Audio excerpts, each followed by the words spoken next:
शुभ सकाळ मंडळी. हॅपी मकर संक्रांत. तिळगुळ घ्या, गोड गोड बोला.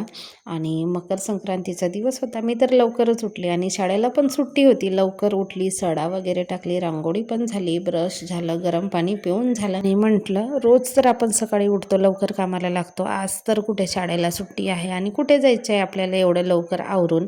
म्हणून मग थोडा वेळ आराम करत बसली आणि मोबाईल बघत बसली. तोपर्यंत ना 7-7:30 तर आरामात वाजले. आणि मग यांना पण लवकर जायचं होतं. मग पटकन पोहे वगैरे करून दिले. चहा पोहे नाश्ता वगैरे झाला यांचा आणि हे सुद्धा गेले आपल्या कामावरती.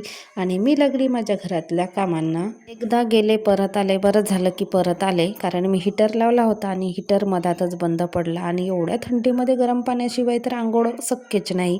मग काय आणि हीटर वगैरे दुरुस्त करून दिला, आंघोळ पाणी सगळं आवरलं. अचानक दुपारी माझ्या वडिलांचा फोन आला की आम्ही तुमच्या गावाला येतो. मग काय त्यांच्या वाट्याचा स्वयंपाक करायला लागले. स्वयंपाक म्हणजे झालंच होतं, फक्त मला भाजी करायची होती. भाजी केली आणि निघतो म्हणाले त्यावेळेसच मी डाळ भिजवली होती वडे बनवायसाठी. त्यांचा पाहुणचार, एकतर ते थांबणार नव्हते आणि थांबतही नाही आणि सहसा ते येतही नाही गावाला.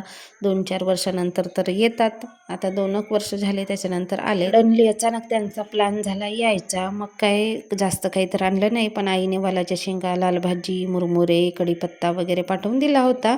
जे काही महत्त्वाचं होतं ते माझ्यासाठी पाठवून दिलं होतं. तर असं होतं आजचा दिवस.